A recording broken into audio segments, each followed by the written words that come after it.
Matt will be like talking. I'm like, all right, I'm done talking.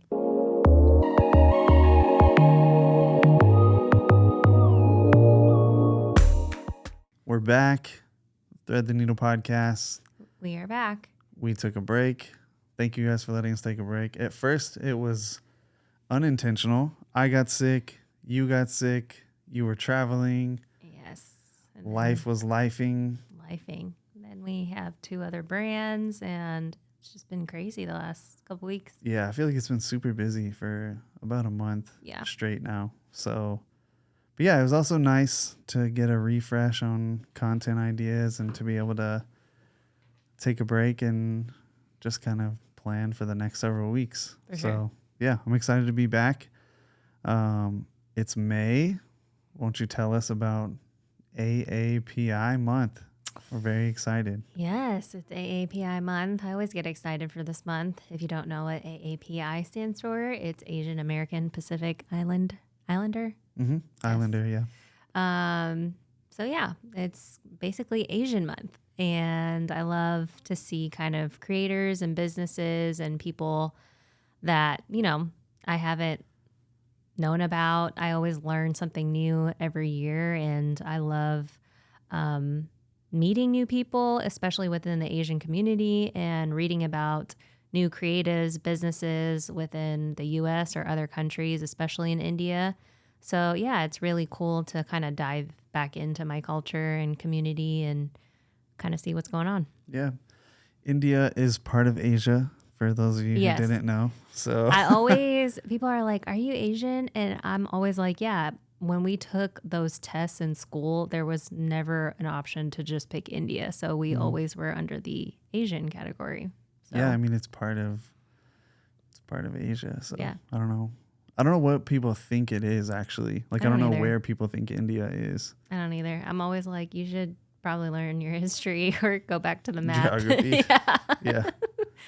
So yeah, it's really a great month. And I love that, people can dive into more of like what the Asian community does and also kind of educate themselves on other businesses that Asians own. And it doesn't even have to be a business, but just having conversations about Asian culture, what people love about it. Like Indian culture, it's all about family, food, language, fashion, colors. Like it's a lot of things in one. So I love it. It's a rich culture and rich history. Mm-hmm. Lots of tradition. I feel like very ceremonial at times. But yeah, family values. Yeah. Super strong. That's something that's been, super fascinating for me. It's just a very, very different dynamic. I know. And it's super cool. I feel like it goes back to, what did you think about like our family when you first met them? I kind of put you in the worst setting. I brought you to a family wedding and all of my family was there. And so it was kind of like your first experience with a bunch of Indian people. Yeah, I was kind of baptized by fire. Yeah. Like kind of met everyone all at the same time. It was really cool though. I'm an extrovert. I'm typically slow to warm up to people, but I do love social settings and I like to meet new people. So I thought it was really cool. Especially I had also never been to Chicago. So like everything was brand new. Yeah. But yeah, I thought it was a lot of fun. I thought it was cool how close everyone was and, the stories and the jokes and all the memories and, people reliving things and lots of food. But yeah, I thought it was really cool. It was a very, I don't know. It was just a very welcoming dynamic. And, a lot of times I've had family reunions or things like that in the past where there was a lot of strangers, honestly. Like people were my family, but some of them I had never met. Some of them I couldn't remember if I had ever met. And so, yeah, just a lot more distance and a lot more disconnect. And just a very different dynamic. But I thought it was really cool. I really enjoyed meeting everyone. You have cousins that are like siblings. Yes. And I have cousins that I sometimes don't see for years at a time. So, it's just really different. Yeah. How'd you feel like your family What did your family think of me at first? I mean, they liked you from the beginning. Yeah. I think our family has like, just from like a family dynamic standpoint, Yeah. I think our family wanted for a long time what your family has. And so I think they've really appreciated over the years how you've stepped in and a lot of times been the one to bring people together. I feel like we probably celebrate more things now than we did in the past. Because you guys get together for everything. Your family gets together for everything. For sure. That's one thing I do love about the Asian community. It's very tight knit and family oriented. And like you said, tradition is huge. And, you know, not every tradition is passed on to each generation, but I do love the fact that our family still keeps in touch and we get together, whether it's holidays or something important. We see each other multiple times a year, even though we live in multiple states. So I think that is something I love about our culture. That was something that was surprising to me too. And I also thought was really cool that you guys travel so well. Like for any kind of engagement or, you know, any wedding is going to be huge. Yeah. When someone has a kid, big like birthdays, like things like that, like you guys travel really well, and it's really cool to see even extended family, you know, come into town, or for sure everyone flies to the same place to gather for something. I thought that's really cool.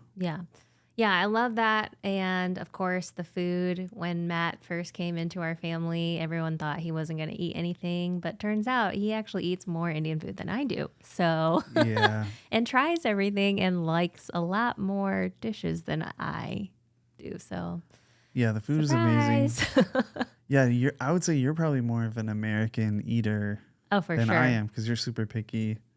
Yeah, I mean, you have to give You're me not credit. now. Yeah. And when Matt first met me, my palate was Doritos and Oreos. That was kind of like chicken nuggets. Captain Crunch, I mean, I still eat rolls. chicken nuggets. Like, that's never going to go away. You went through like a bag of pizza rolls a week. Yeah. When we first met. Just so bad.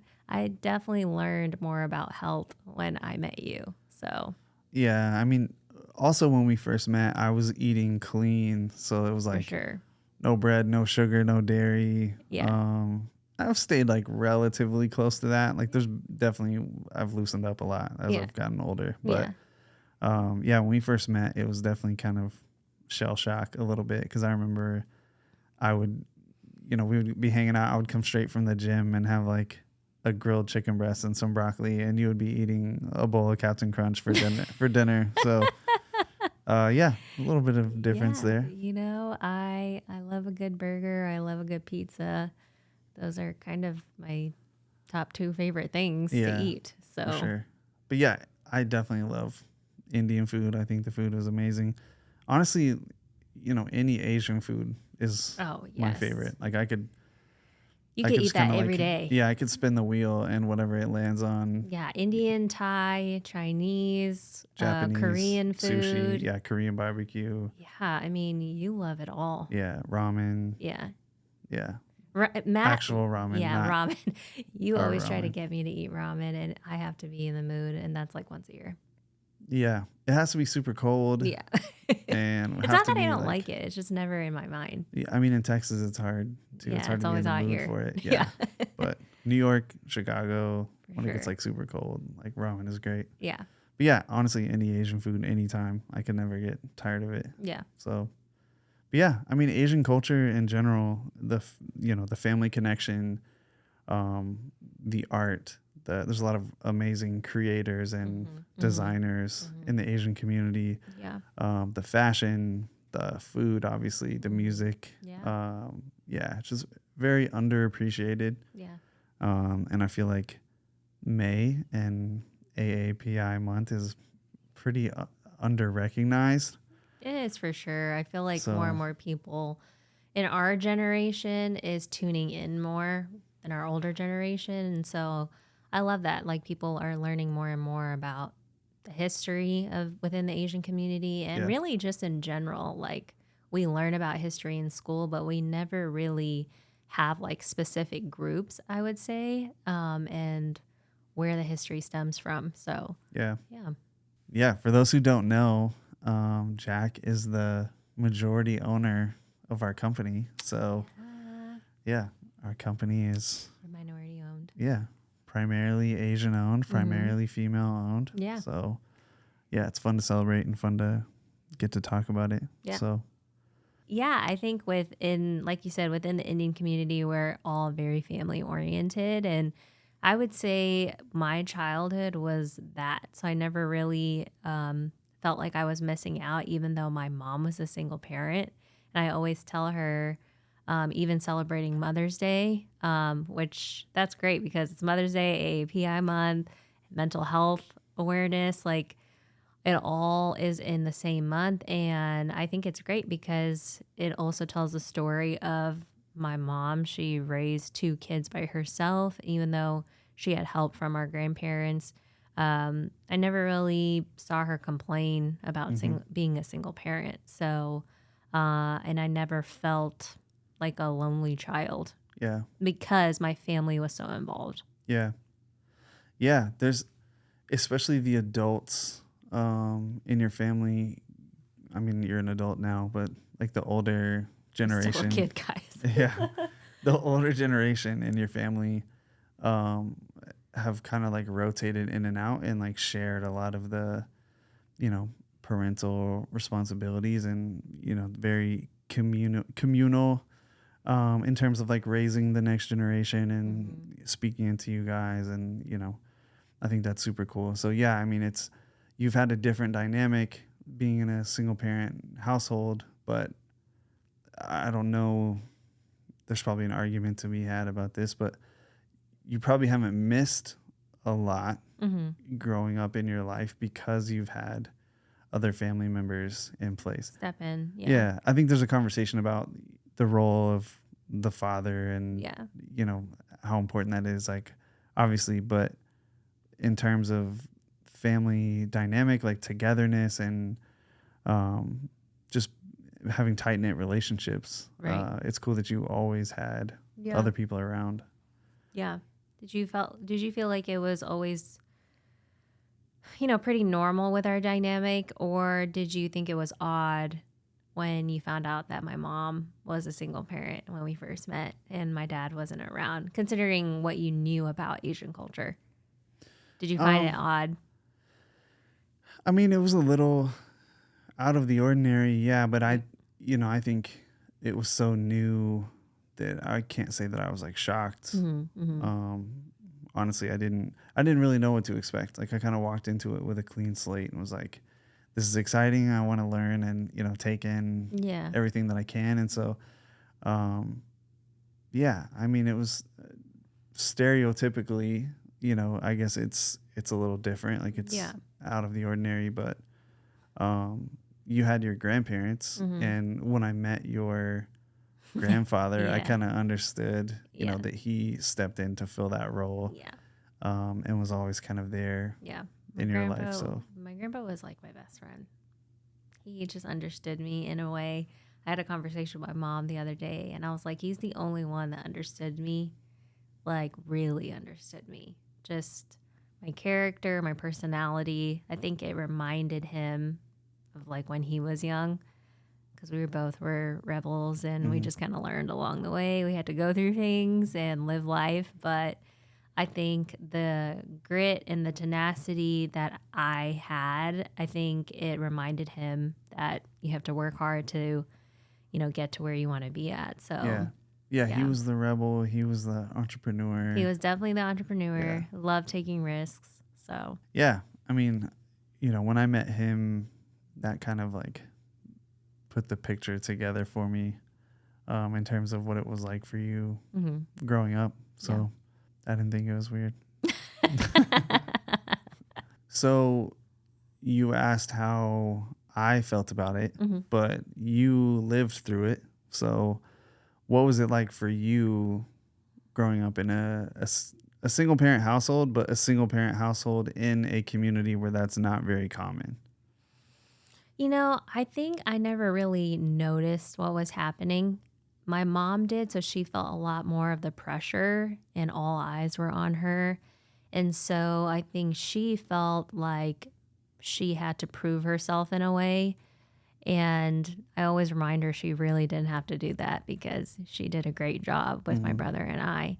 But she did it herself without anyone's help other than, like, my family would help here and there, but she built a career for herself. And I never understood it, I guess, when I was growing up. So like I said, I never felt that emptiness or felt that void of, oh, my dad's not here. And I didn't really understand it, I think, until high school. But then after I graduated college, I think I started realizing, oh, there are some things that I wish I had known or dealt with, or that would have been a great conversation with my dad to prepare me for certain things in life. Like, my grandpa did step in as the father figure, but he was also my grandpa. Yeah. So there was that line of, he would spoil me in a way, but then also guide me in the path that is set out for me. So yeah, it's similar but different. Yeah, it's different. Yeah. And so I think the question I always had that was confusing was, it was just surprising that we never got to have a conversation with him, or he never wanted to have a conversation with my brother and I. So, but again, I didn't feel any type of way because I never met him. And so I only know him through, that was my mom's husband. He's my biological dad. I've seen pictures of him. Yeah. So there's really no connection there. I only have connection on my dad's side of the family through my cousins, and I'm close to a handful of them. And I'm happy and thankful that I know some people on that side of the family, and we have a great relationship. Am I close to them as I am to my family on my mom's side? No, but I am grateful for the relationships that I do have. Yeah. Did you guys, like, through the years, you guys tried to reach out to him? Was it just like one time or multiple times? I think my brother had reached out to him twice, and then I reached out to him twice, but it wasn't even me wanting to reach out to him, I guess, because I just never felt the need to. I think it was more the pressure from my family saying, like, you should tell him that you graduated high school, that you got married, send him a wedding invite. And I'm like, he's almost just a stranger at this point. Did we send him an invite? I don't even remember. No idea. I'm like, what address did we send it to? I don't think we did. I don't think we did. But at the end of the day, everything's on social media, so I'm sure he sees at least something, or someone's told him something. Yeah. So, but I mean, I'm curious if one day we will ever meet, but it's not in the back of my mind like, oh, I didn't meet my biological dad. Yeah. So how has that affected, like, your outlook on life? Like you said, there are some things that you're like, oh, that would have been a great conversation. Is there anything in particular that you feel like stands out? Well, I had a recent conversation with my mom about this. I think because she had to step into the role of mom and dad, she was very career driven, and that's what I saw. So it's not that I never grew up like, oh, I want a family of my own. I do. But that wasn't kind of the main thing, at least in our family unit. Like, our family is so tight knit, we're close. But the way I was raised, it's, hey, get a career, find your way in life, get to the place you want to be, and build a legacy. That was kind of number one. And so I think what I probably missed out on is more of the family unit between my mom, my brother, and myself, and just not having a father around. I think that would have looked a little different and prepared me maybe a little bit more on what family dynamic would look like. Yeah. Like, we have our own family, obviously, like me and you. But, when kids come into the picture, I'm kind of going in like, yeah, we'll figure it out. Yeah. And so I wish I had learned some lessons there from a fatherly standpoint. Yeah. Versus, just my mom kind of having that voice.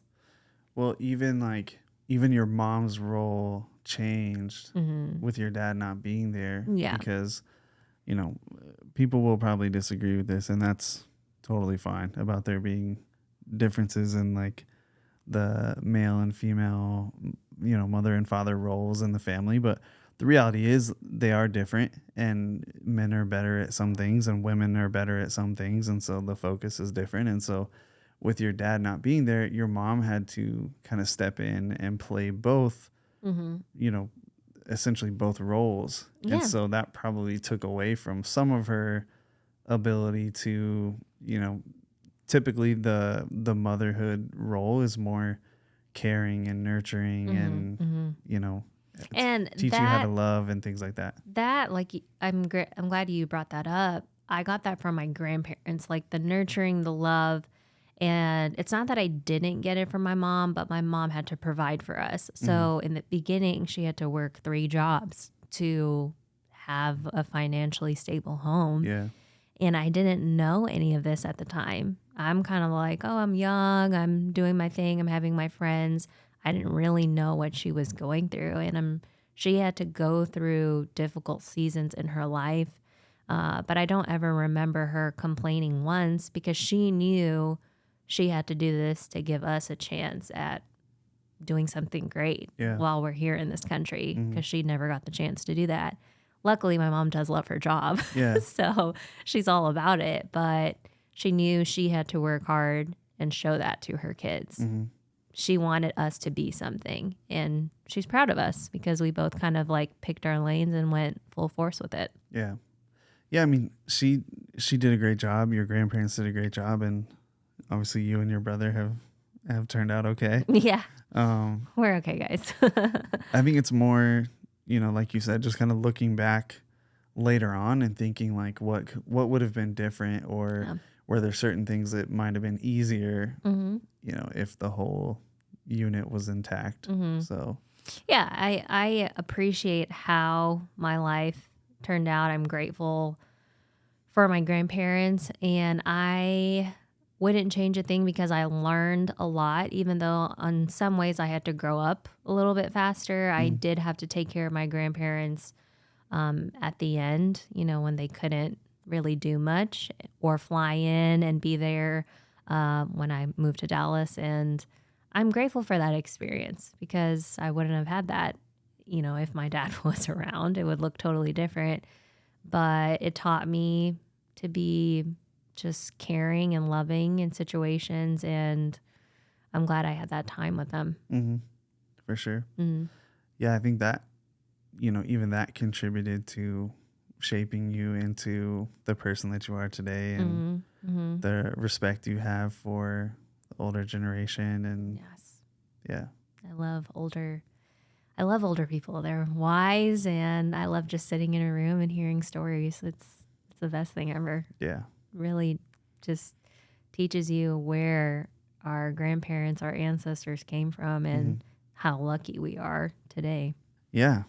It's all really interesting to dig into, like, not just because that wasn't my experience growing up, but it is a unique experience. So even in that community, did that bring challenges or weird or interesting conversations? No one ever really brought it up to me.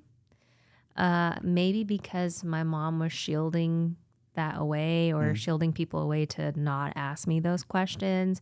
My family was very careful in speaking about the situation. And my mom only opened up really until when I got to college. And our relationship also changed. And I think because my mom, she was under so much stress while we were growing up, our relationship wasn't great. We always butt heads because we have the same personality in a way. But I didn't also understand the things that she was going through. Like, I wanted to have a normal life, and I wanted to do things that the other kids were doing. So we would always clash. But what I didn't realize is we probably can't do everything that other kids are doing because we have one income. And I only realized that once I got older and you start making your own money and you have your own career and you're like, oh yeah, I have all these bills to pay. Yeah. And it starts making sense. And so I think we have more conversations about it now. Like our relationship looks a lot different. So she tells me stories of what it was like for her back then.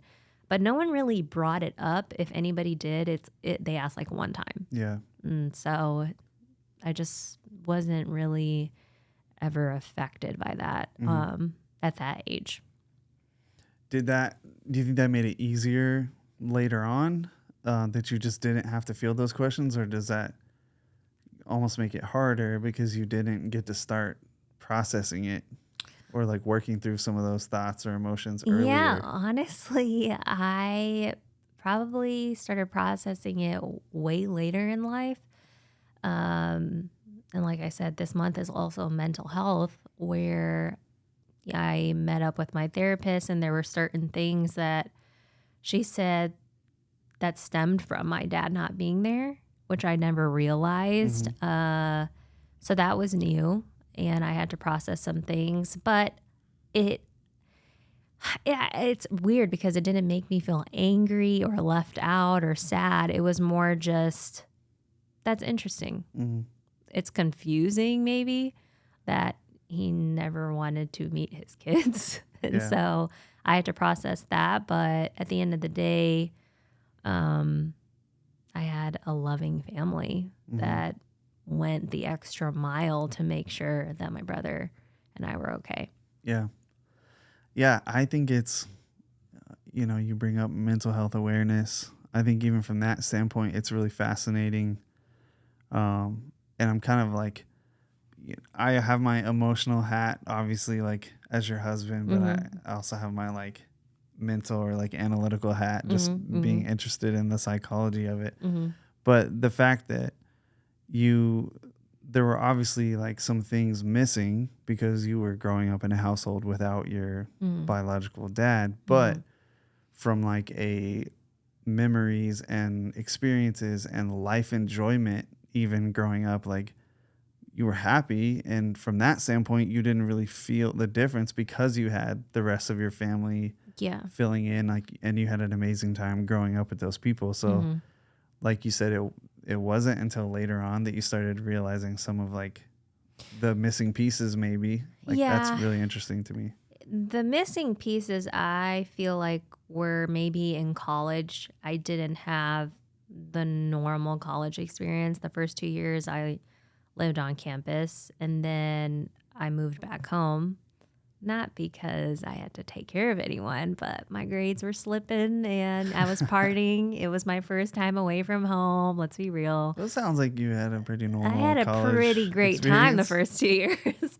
And then my mom caught wind of that. And she's like, you're moving back home. And so my grades were slipping. But at the same time, my grandparents were also deteriorating. They were getting older. And so those last 2 years of college, I would go to class, but then I would come home quickly because I would have to take my grandparents to appointments and all of that. And I never had any animosity towards my mom or them because I actually loved doing it. I spent time with them.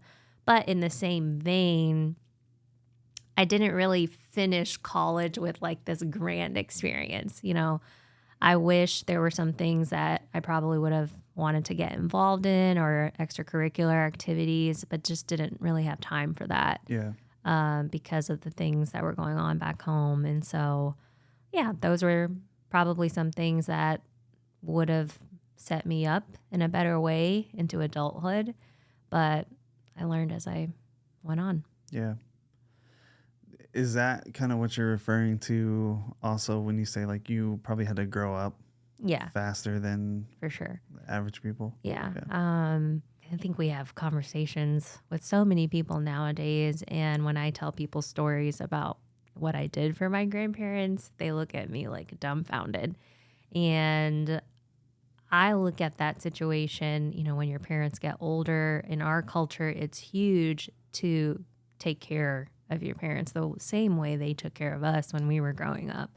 And so I was more than happy to do it. But the things I would do, it's like you would feed them, you would make sure they were good, like cleanliness wise, and those are the things you have to help get them up from the bed and all of those things. Like, you're their caretaker at that point. And so I'm glad I went through that experience because it helped me just see life in a different way and made me just realize things like, hey, life isn't all enjoyable moments. There are hard moments that you have to deal with, and you have to navigate through those moments. So. Yeah. Another mental health related topic in this conversation is that in your community, mental health is not, what's the word? In the Indian community, mental health is not taken as seriously sometimes. Is that the right way to say it? Or even acknowledged at times? Yeah, I would say acknowledge. I think more and more people are having conversations about it now because it is a huge thing, especially in our country. And it's not even only in the Indian community. It's such a taboo topic for a lot of people, and they're embarrassed to say, I'm going through some mental health things right now, or they're scared to say that they're going to go see a therapist. Like, a therapist is almost like a psychic or something. Like, some people just are like, why are you going to a therapist? And they don't get it. Yeah, it's still not as, it's becoming more widely accepted. Yeah. But it's still not as normal as it should be, or as you would think it would be, because this is all, these issues have always been there. Yeah. But for so long, there was just a stigma that anything mental health related meant that the person was insane, like they were crazy, or something was wrong with them. Yes. And that is still in the back of their minds, especially within my culture. But I think our generation and the generation after us, we're more open about speaking up about it, because I didn't really know that, hey, I probably do have some mental health issues that I need to deal with until I started the business with you. Yeah. And not to say in it's like a all, high stress situation. Yeah, it's not to say it's all been became bad. A little more obvious. But yeah, I never dealt with stress like that or anxiety. And so I was like, this is different. I never really went through a situation like this. I did go through something like that in college, but it was just kind of like, oh, I went through a sad moment and then I got to move on. But even that, I didn't really process till like way later. Yeah. And so I only learned a lot about mental health until I became an adult and I was doing my own thing and being in my own career. So for our parents, it's still, I don't know, it's still new for them. It's still hard for them to really understand what kids are going through nowadays, what the world is kind of like playing into that. And I always tell like my parents or my aunts and uncles, or really just the older generation, I guess you can say, that we're always on. Back then, 30 years ago, they didn't have phones. They didn't have the internet. If they needed to use the internet, they would go to the library, or it was dial-up. They weren't always on their phones. We're always searching. We're always our mind is always going. We don't stop. Yeah. And that doesn't help. So, and then we're also available to really everything that's going on. And the news, sports, social media, fashion. Yeah, there's so much information. So the much. world is so transparent now. Yes.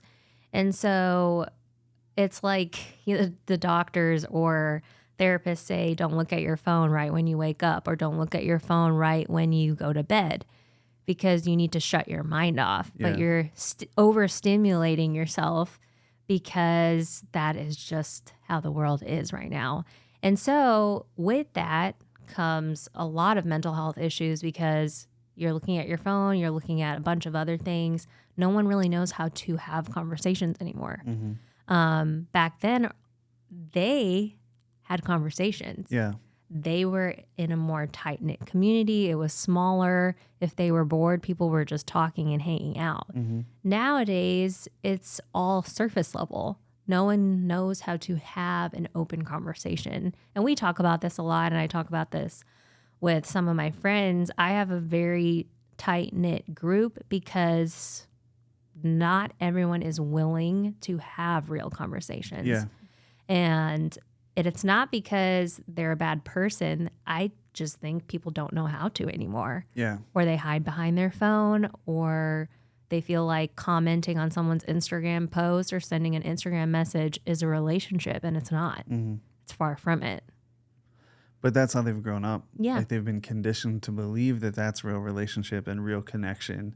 And so that's why people feel like they have a louder voice than they actually do. And they'll go trolling on people's social media accounts that they don't even know, that they have no relationship with, and thinking that it matters to that person, which is crazy. Yeah. I mean, the fact that you could go comment on a celebrity's post on social media and think that they care or that they're even going to notice it. And they're not. Is wild. But people, like you said, people feel like that. They think that it does matter, and they think that their opinion matters more than it does because they've been conditioned that way. They've been staring at their phones since they were a little kid, and whenever there's a confrontation or a real conversation to be had that might be uncomfortable or might be stressful, they can hide behind the stimulation of their phones instead to make them feel good. They get that dopamine hit, and then they can forget about the stressful situation and just pretend like it didn't happen. 99% of the time, as we've grown older, we've seen this. I've seen this. What you see on social media of people commenting, that is not who they are in real life. Yeah. It's like someone can be a troll or someone can be rude or just nasty. But then when you have a one-on-one conversation, you're like, this is the same person who's been commenting all these crazy things. Yeah. But again, it just stems from, people just don't know how to have a one-on-one conversation anymore, or it's awkward. And I think that stems from like mental health. Like there's some things there that you probably need to work on because you overstimulated yourself. You don't even know how to be open anymore. Yeah. And so I can 100% say, you could speak into this too. I was not open when you first met me. I was very closed off. I'm still in a way closed off because it does take me a minute to trust someone and really be like, I'm going to go all in for you and vice versa. But it takes me a minute because, I just wasn't used to being open and vulnerable like that. But it turns out when you aren't really carrying stuff with you anymore. Yeah. Yeah. For sure. That's definitely something that we talked about a lot early on in our relationship, is the vulnerability and how that just wasn't a part of your DNA at all. We would have fights and Matt will pour his heart out to me and be like, look, this is how you made me feel. And I would just sit there in silence. Like, no response. No processing. I would be like, how do you feel? Yeah. And you would just stare at me. I would just be like, what do you want me to say? Yeah. But it's because that's what you were used to. Yeah. You were used to, instead of being vulnerable, you were used to like putting up a wall or hiding it or covering it and suppressing those feelings and just waiting until they went away. Yeah. And that's the worst because they don't go away. You have to process things. And it's the worst. Yeah. But that's what you were used to. Yeah, that is what I was used to. We never addressed anything. If you had a hard day or if you were just emotional that day, you just had to, I don't know, kind of have a good cry somewhere else by yourself and then move on. Yeah. Like, let's keep moving. Like, we got life to do. Yeah. And so. It's tough. Yeah, it is tough. Now I just don't shut up. Now I'm all about making my point across. Yeah, just processing things in real time. In real time. On the fly, which is good. I mean, it's great that you're much more vulnerable, much more transparent now. We always joke because I'm like, I think you rubbed off on me and I'm way more black and white and straight to the point. And I'm always like, Matt got nicer.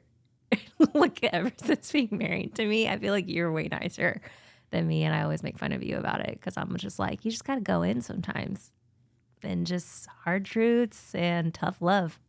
Yeah, I think I'm a pretty black and white person still, but you're more of a savage. Oh, I'm savage. Here's the thing. I always say I give people like chances, but then it's like, all right, if I said it once, twice, 3 times, there's no chances anymore. Yeah. So, fun dynamic. Yeah, it is. It's definitely entertaining. Yeah. For sure. What about you though? Like I feel like speaking from my experience culturally, how do you feel like mental health and our generation is nowadays versus like when you were growing up? Yeah, I mean, I'm only a few years older than you, so it's similar, but I think technology plays a big part of it. Like, even though it's only a few years difference, I think that few years makes a big difference because, Yeah. like, for me, I didn't even have my first cell phone until I was a senior in high school. You know when I had my first cell phone? You were probably like 9. No, I was 13. Yeah. Yeah. Yeah. So, I mean, that's a big difference. You think about that. Mm-hmm. Like, that was probably the same year that we got our first cell phones. But I was a senior in high school. Yeah. I was already driving, and it was obviously not a smartphone. Like, it was just all it did was flip open and I could call people. We didn't even have texting yet. Yeah. So, yeah, I had some formative years pre-technology. We only had dial-up internet, so like you couldn't do anything. I had, Napster back in the pirating music days, and I would download like one song at a time, and I would just leave it on overnight because it took so long. So it's not like I could get on and just consume, information and stream movies and like all that kind of stuff. That wasn't there yet. And even like we were joking about this the other day, even Netflix when I was younger was DVDs in the mail. Yeah. If you had to pick what you wanted from a paper catalog and request certain movies, and they would mail it to you and you would watch it and then mail it back. I think that's so cool because it's like what's the box? The Red Box. Redbox. That's pretty much what Redbox was trying to do. But then Netflix adapted and now they are who they are. But yeah, I didn't have Netflix till, I don't know, college or when I moved here because I wasn't even allowed to watch anything on Netflix. Yeah. But still, think about the technology. Like, you started when you were 13. Yeah, but then I got my phone taken away, and then I only got a phone in junior year. But that's totally different. Yeah. That's not, the technology was available. Yeah. You just got yourself in trouble. Yeah, I did. But I'm saying, like, for your age group, growing up with technology all of your teenage years. Oh, yeah. I was 17, turning 18 before I even was introduced to that for the most part. And so I was spending a ton of time outside and having real conversations with real people. And, I didn't even need to use my phone that much because most of the people I knew were with me in person, like at school, and my real friends were right in front of me. So I really just used it to like call my parents to ask a question or call work, stuff like that when I had a job. So it was just different. It was totally different. There was no internet, no texting, no social media for several more years. So it was just a different time. And so I think, to answer your question, there's a gift and a curse. We were way less aware for a long time of what's going on in the world. Like, you got information from watching the news. Yeah. Like, that's it. Or reading the newspaper. There was no instant gratification or notifications, finding out something immediately on the spot. It took effort. And so that's probably good because we weren't constantly being stimulated like people are today. But also, like, we didn't have access to as much information. Or we had access to information. There's obviously libraries and things like that. But it wasn't in our hand and in our pocket all the time. Times. Yeah. So it wasn't instant information. And so, I mean, I think we had the same stigma that, no one talked about going to a therapist or seeing a counselor. The only people I knew who were going to counselors when I was a teenager were people that had been through significant trauma and needed someone to talk through. It wasn't just like a routine thing that people would go talk to a therapist. Yeah. And back then, and you said you're what, 4 years older than me. It still wasn't what it was as it is right now. No. Like, it just was different. And even though, yeah, we were exposed to certain things, we weren't as exposed as we are right now. And with all the things that are in front of our eyes that's happening in the world, not just in our country, I think that plays a lot in people's health and their mental capacity because they just don't know what to do or they have an opinion of it. And so we are overstimulated, not just being on TikTok or something and looking at something foolish or whatever. Like, we're looking at real life events that we weren't really exposed to before. Yeah. It's just information in general. Yeah. And it's a lot. And I don't think people understand what your brain can handle because you're already going through your personal things, your career, your family, your friends. And then on top of that, you're seeing everything about the world and other people's lives. Yeah. And then you start comparing, and that's when everything starts happening. Yeah. So it's crazy because a lot of people just don't have the attention span to sit through things or have conversations. I mean, I'm like that too in certain scenarios. I know. Matt will be like talking, and I'm like, all right, I'm done talking. I need to like just kind of go do something else. I'll admit that. It's just where we're at. Like, we're looking at our phone constantly because work, social media, marketing. And so it's hard to get off of it. Yeah. When that's what you do. Yeah, it's tough. I say all the time, if it weren't for our business, I don't know if I would be on social media. No, not at all. This is like your comfortable zone. This you I like having conversations because this is a real conversation. Yeah, this is a real conversation. This is still technically media. Like, podcast is a form of media. People can get online, they can watch it, they can listen to it. But Matt doesn't like anything curated or when I make him do a TikTok dance. I mean, there's a big difference between curated and doing Still, a TikTok dance. If I'm like, hey, learn this line for this video because it goes with our business, you're like, I can't stand this. I mean, that's true. I've said before, like, even though technically there's like a camera rolling right now, we're recording this. But this is free flow. Yeah, I would rather be live. Yeah. I'd rather be public. I would rather be public speaking than be recorded on a video. Because people see our personalities, which is this. And it's more real than what we're putting out for social media. We're putting pretty pictures or curated videos or a random TikTok video. Yeah. And so, yeah. So to put a bow in this whole conversation, AAPI month, mental health awareness, kind of what your journey has been. What is it that you're doing now to try and help bridge the gap for your community and, even specifically like your family and friends, like people that have grown up the same way that you did. What is it that you're doing now to try to help them see that stigma around mental health is not true? I think just having real life conversations. I'm never going to be the one that's posting educational videos and acting like I know everything and saying, this is the way to do it. You should live your life like this. I think it's more just meeting people where they are and having real life community and not surface level conversations. And I think when we all talk about safe spaces, but a safe space is when you can get real and vulnerable and say things that aren't the greatest about you. I saw a quote the other day. I don't know who posted this, but I thought it was awesome where they were like, we should start celebrating people's weaknesses.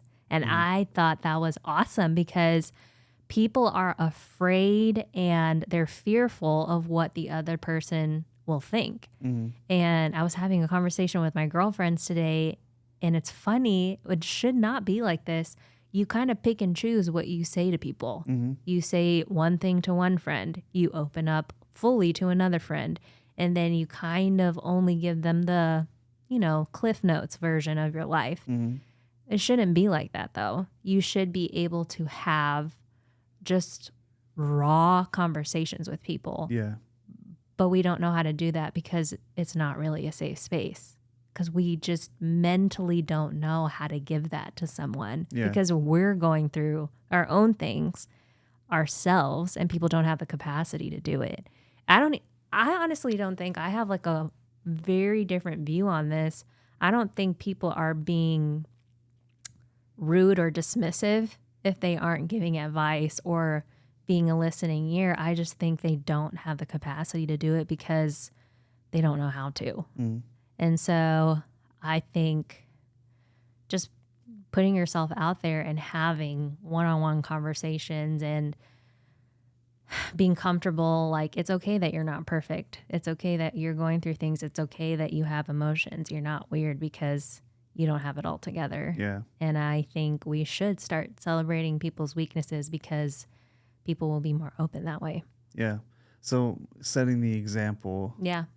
For your community, the people around you, friends, family, like showing them that, hey, this is safe space. This is normal. Like processing through these things is normal and it's healthy and it's helpful for you. Like we don't have to pretend that we got it all together. Yeah. And our culture is very much like, even if you're going through something, don't show your weak side. Yeah. And I see that more and more in our community and just in life with people. And you don't need to do that. Yeah. Because you're carrying on to things rather than releasing them. Yeah, for sure. Wow. Well, this was like a really deep conversation. Yeah, this one was. This got real deep. It did get pretty deep. Yeah. This is good though. Yeah. It was really good. Thanks for sharing more of your story with the people. For sure. Opening up, being vulnerable. And I think it's really cool to have these conversations, especially publicly. You know, we talk about this stuff privately quite a bit, but yeah, having the conversations publicly to just again set the example and show people that we're still normal. We're still normal, guys. Go through things just like you. Yeah. But yeah, it's exciting. Can't wait to share more episodes with y'all, have some more guests. We have fun doing this, and I love just having conversations. Yeah, definitely. Thanks for letting us take a break. We appreciate it. We're back. You can plan on us being consistent again for a while. We'll let you know the next time. Tune in, subscribe, watch our YouTube videos. Yeah. Do all if you're things. Just listening, check it out on YouTube. Let us know if you like the new setup. We switched things up a little bit, made it a little more comfortable and a little easier to record. Yeah. If you're listening, please like, subscribe, share it with your homies. Yeah. And mental health is cool. See you next time.